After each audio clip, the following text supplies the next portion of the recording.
Today, we need to talk about Return to Silent Hill. This was a movie that had so much promise, a return to a beloved franchise, adapting one of the greatest video game stories ever told.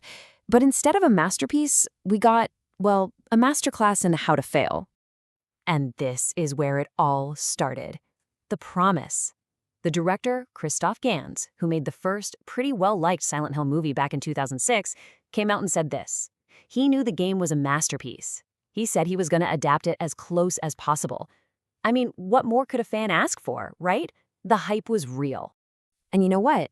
People had every right to be hopeful. This wasn't just blind faith.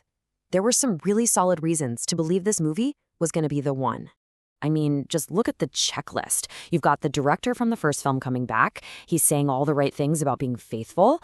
They're showing off these behind-the-scenes videos about using practical effects, hiring actual dancers to make the monsters move in that creepy, unnatural way. It seemed like they had all the ingredients for something truly special. But, as we all found out, that recipe was a total disaster. Which brings us to this. 9%. A 9% score on Rotten Tomatoes. Just let that sink in for a second. How do you go from all that promise, all that hype, to this? Well, let's dissect this thing. And look, this wasn't just a movie that divided people. The verdict was swift and it was brutal. Critics, audiences, hardcore fans, pretty much everybody was on the same page. The numbers are just devastating, but honestly, the words hurt even more.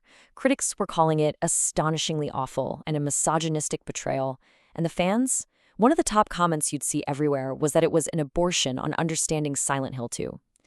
So where did all this anger come from? What did the movie do that was so wrong? This is the absolute core of the problem. It wasn't just that it was a poorly made film. To the people who loved the game, it felt like a deliberate betrayal of everything the story stood for. Just look at this comparison. It tells you everything you need to know. In the game, Silent Hill is a manifestation of the main character's, James's, own personal hell, his guilt. In the movie, it's just a generic cursed town run by a cult.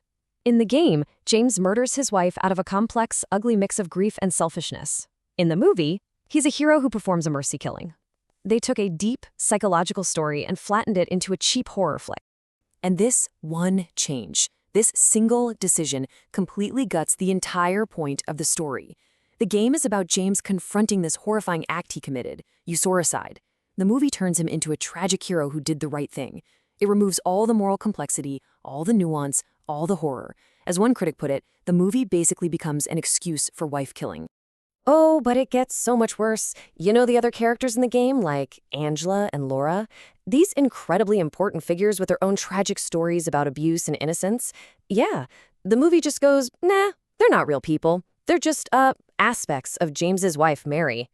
Then, in a moment that had theaters literally bursting out laughing, they reveal her full name is Mary Angela Laura Crane. You can't make this stuff up. And the ending? The ending is the final insult. So James remembers he's a hero. He decides to commit suicide. But instead of facing judgment, the movie rewards him by sending him back in time. He gets a do-over. He just stops them from ever going to Silent Hill in the first place, making the entire 2-hour movie you just watched completely and totally pointless. The critics were one thing, but the fans, the people who lived and breathed this story, their reaction was a firestorm of pure, unfiltered rage. This comment right here was everywhere. It perfectly captures how fans felt. It wasn't just that the filmmakers made a bad movie. It's that they seemed to have a complete and total lack of understanding of what made the original story so powerful. And that's what you saw again and again. It was personal. People have sat through decades of terrible video game movies, but this one felt different. It felt like an active, malicious desecration of something they held sacred. And this, right here, is the absolute heart of the frustration. Silent Hill 2 isn't some obscure story. It's widely considered one of the best narratives in all of gaming. The blueprint for a perfect film was sitting right there, and for some reason they chose to just throw it in the trash.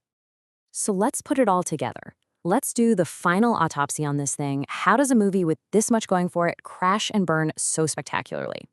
It all comes down to this massive disconnect between what they said they were doing and what actually ended up on screen. The director says Pyramid Head is symbolic. then literally shows James under the helmet, spelling it out for you like you're 5. He promised to be as close as possible to the game, then changed literally everything that mattered about the plot and themes. He promised practical effects, and the movie is full of what people called bafflingly bad CGI. On every single level, the promise was broken. But if you want to boil it all down to one single fatal mistake, it's this. The film fundamentally misunderstood its own premise. Silent Hill 2 is not a story about escaping a spooky town. It's a story about being forced to confront the monster inside yourself. The movie turned a story about facing your inner demons into a story about, well, just avoiding a haunted town. The legacy of Return to Silent Hill is going to be a cautionary tale for years to come, and it leaves all of us with a really important question. When you take on a story that's already considered a masterpiece, a story that means so much to so many people, is being faithful to it just a suggestion, or is it a fundamental responsibility?